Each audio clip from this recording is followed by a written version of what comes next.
Hello everyone and welcome to another episode of the Chronicles of Sugar Rose. So today I'm going to talk about the mother and the girl child. But before I continue, I just want to appreciate you for subscribing to my YouTube channel. Please subscribe, just click on the button. Click on this button. All right, thank you so much for subscribing. This means a lot to me. So I don't know if you've seen my past is not my shame, my marriage saga, part 1 to part 4, the deceits, all of that. You know, I talked about the girl child as well, and there's a whole lot on my YouTube channel. So just go there and look at the one that interests you. You might end up looking at all of them. It's a whole lot there. And yes, I want to thank you for subscribing to my YouTube channel. Thank you so very much. So now we're going to talk about the mom and the girl child. I'll take myself as an example, like I always do. So when I got married, my first missionary journey, it was, like I said, it was messy. It was just nothing to write home about. So you can go to the episodes and listen to my marriage saga.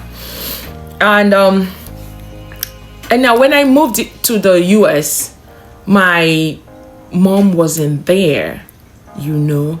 We were talking on the phone, but I didn't have that connection. I kind of detached myself from my mom because growing up, I felt my mom used to beat. She would use some kind of words on me. You know, I was like, am I an adopted child? Even adopted children these days, they even take care of them past the real children. I said, this woman, she rents me and she buy me. Why is she treating me like this? You know, so I had it at the back of my mind that when I move out, get married and get my own home, that's it for me and my mom. You know, I had it at the back of my mind. God so kind, we moved out, came to the America. I hardly called my mom. I was not even calling her. I was not even calling her, you know. So my eldest sister, God bless her, I should be like, have you spoken to mama? I said, that woman that this, it is that woman that I used to call her. So after a while, my sister now spoke to me and said, whether I like it or not, that woman, that person that I'm saying, that woman is my mom. You know, I felt she was too strict on me. She would take her slippers and she would chase me out. But me, I was a little bit of a radical growing up. I used to climb mango trees with boys. I used to do all of that craziness, you know. They were thinking that I was going to end up to become a tomboy, you know. So my mom will be very, you know, hard on me and all that. So when I got married, I moved out and everything. I stopped talking to my mom. I would call her once in a blue moon and all that. So when they told me that she became ill, I was sending the medications to her. I was not even calling to find out how she was doing and everything. I was just sending medications to her and everything. But let me deviate a little bit. When you will listen to that in my marriage saga. When I got pregnant for my first child, my mom was there. She took care of that. I mean, she was there helping me and all that. When I was very ill, when I was pregnant, she made that potato leaf for me. Go to my marriage saga and listen. Hear how that potato leaf saved my life. That potato leaf, they give blood. So, but anyways, my mom now fell ill. So when my mom fell ill, I was just buying medication and I'll send it to my elder sister to give to her. I was sending money, doing all that I felt that I was supposed to do. Then my elder sister would tell me that my mom wanted to speak to me. And I said, I've sent money now. I've sent medication. What does she want to talk to me about? Once in a while, I'll just talk to her. Dry talk, not dry talk, you know. So because I remembered what she did to me, but I didn't have it in mind to... I forgave her, so to speak, but I did not forget. You know, at a point I thought she was my schoolmate or my friend or whatever. She became ill and she went to one of these churches that don't take medication. So my elder sister now called me and said, Mom, she don't want to take medication. So I said, give her the phone. So I told my mom that, I said, Mommy, why are you not taking your medication? You know how hard I work here and I buy this medication, and these medications are very expensive. And then I'll buy this medication and give to you, and then you will not take it. What is wrong with you? You're just wasting my money. And that was what I told her, and this was how I told her. I said, please give auntie the phone, as in my elder sister. Let me talk to her. So I now told my elder sister that I'm not buying medication again if this woman is not taking the medication. 2 days later, my sister called me. I just finished. I got ready and I was going to work. My sister called me, said, where are you? I said, I'm here. Are you driving? No, I'm walking. Oh, okay, so brace yourself for okay miss, because it's okay miss. Why we call her okay miss now? A powerful, strong woman, like strong woman. She is a one-woman squad, you know. So we gave her a nickname, okay miss. She said, okay miss, don't go. I said, okay miss, don't go, as in how? As in she passed. So when she said that, I just looked up like this. I went back home. I cried a little bit. Even as I was trying to cry, I couldn't bring myself to cry. Ask me why. Guilty conscience. I couldn't bring myself to cry. Like, I sat down and I was forcing the tears. No, my spirit man was telling me, now you buy your mama. That word that you said to her, maybe that was the word that stung in her head. So I could not. I said, you know what, let me go and work and send money to them. So I went to work that day. You know, I called my sister to find out how they're doing. Are they okay? Yes, they're fine. So I continued working, and, you know, I upped my job. You know, I was picking up doubles. I was doing overtime. I was doing all of that just to make extra money to send to them for the burial. So every now and then I'll be calling my sister to find out how everything is going. And here is me that wasn't calling my mom.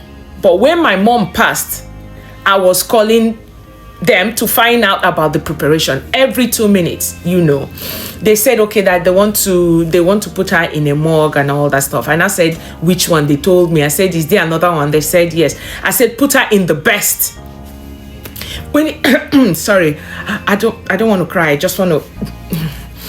When they said they wanted to buy the you know, like the casket, so I told them to get the best casket. You know, we're going to kill ram, kill cow, kill goat, everything. And then my sister now made arrangements for the buses, the luxurious buses, the 20-seater or whatever seater buses that is going to convert everyone from Lagos to the village. So I made sure I was sending money. I was supporting my sister. My sister was just doing, that woman. God will bless this, my eldest sister, for me. She was just everywhere doing everything. So I was supporting her. So I told her that I would like to come for the, you know, for the funeral. She said, no, I shouldn't worry. In my mind, I felt she said I shouldn't worry because of how I was treating my mom, how I was talking to my mom when she was ill, how I wasn't even there in the picture for my mom. Now, I will deviate a little bit. So when I got married now, I was all about my mother-in-law. I wanted my mother-in-law to see me as a good woman. I was doing everything. I would go to the market. I would buy her the best of the best judges. Jewelries, don't even mention. I will buy all those things, and I will be sending to my mother-in-law. Now, here's the thing. I will buy for my mom. I will buy this much for my mom, right? And I will buy this much for my mother-in-law. I wanted to, you know, for her to like me and all that. Okay. So, back to this now. So I now told my sister to get the best casket and everything, that we're going to do this. The funeral is going to be a very big one. So my mom was a Muslim before she got married to my dad. So when she passed, they wanted to bury her the Muslim way.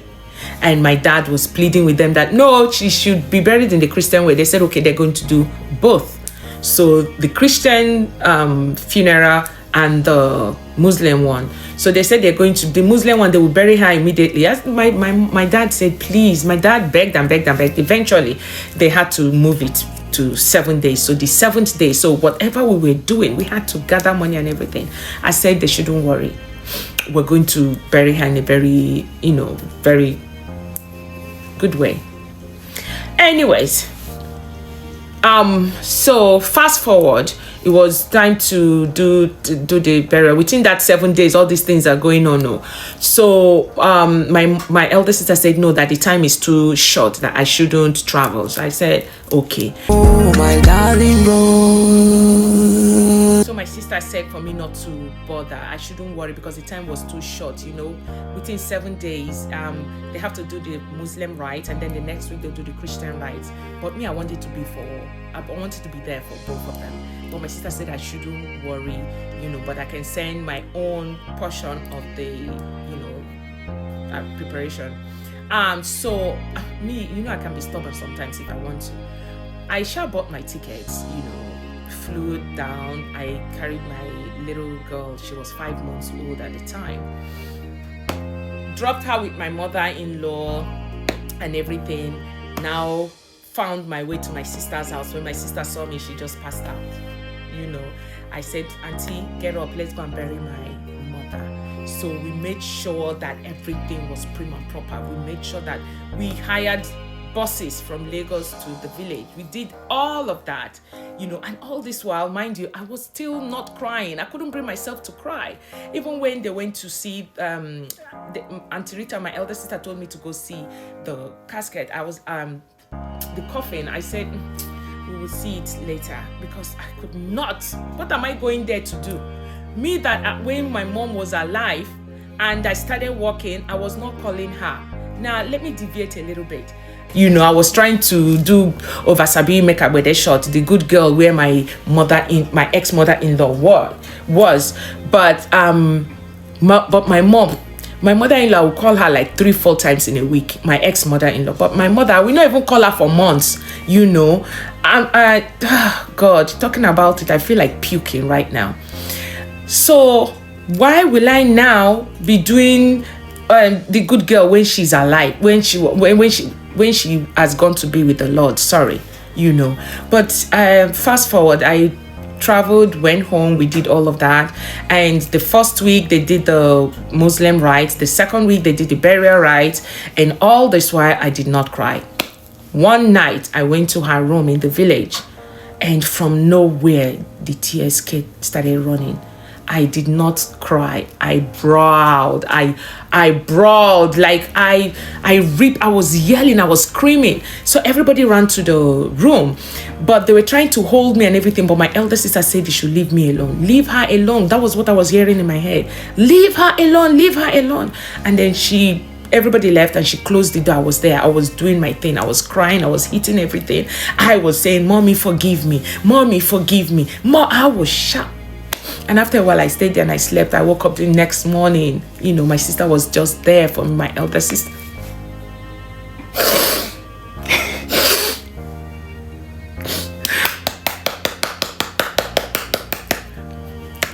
So she was there, Now, I had that guilt in me. And that is why I'm telling you. You see your mother, 2 things that you never do to your mother. Never use insultive words on her, no matter who she is. Even your mama be mad woman. Never you use insultive words on her. And I'm talking to you, the girl child. The boys will come to that level later. As you, the girl child, your mom is using iron hand on you, right? You would think she doesn't like you. No, look at it on the other side. She's protecting you because, listen, it came from my great-grandmother to my grandmother to my mother. And when it came to me, I changed the narrative. That doesn't mean that I'm pampering my kids. No, I will spank them with the right hand and I will draw them closer with the right hand. If I yell at them or scold them, I'll tell them the reason why I am doing that, which my mother didn't do. That was why I felt she hated me. She will not. I remember one of the episodes where I was going through this Playboy and everything, and how my mother came and used all that word insult, cursed me and everything. And that was when I said, this woman, she's not my mom. But now I am telling you, don't make the mistakes that I made. I made that mistake, and then when my mom went to be with the Lord, look at me buying the best casket. Look at me making sure we killed like 4 cows. Now we kill. And I made sure that I brought 2. Then my sister did the other ones. Does it make sense? No, it doesn't make sense. Listen, you, the girl child, I know that when you get married now, you want to do oversabi make a wedding shot, oversabi housewife for your mother-in-law so that she will like you. You will neglect your mother. Don't try that rubbish. Don't try that rubbish. I am telling you from experience. God forbid anything happen, your enemy will divorce there will be a divorce, there will be separation, the mother-in-law, everything. Your mom is still there. If you, like what nonsense, stupidness that I did, when I buy stuff for my mother-in-law, I will buy this much. When I want to buy for my mom, I will buy this much. And when I buy, I will send to them to send to my mother. I will not call her. But I will be calling my ex-mother-in-law. I'll be doing oversabi housewife. So much that even when it got to a point that we're supposed to bring, I gave birth to my child, right? My last born, I was supposed to bring my mother. I don't know what stupidity got into my head. I brought my now ex-mother-in-law. I didn't bring my mom. When it was time for my mom to come now, our heaven called her. So, these are the things that I'm regretting. That omugwo, my mom didn't experience it. You know, so what am I saying? You, the girl child, I know that when you get a job now, you'll be talking to your mother some type of way. You have to stop that nonsense because you are going to be a mother, or rather, that's if you're not a mother already. Treat your mom like your first child, because no matter what it is, you will not throw your child away. Treat your mom like the first child, like the baby that she is, because maybe your dad still loves her or whatever it is. She might not be getting. The joy of her getting that love from you is something that money cannot buy.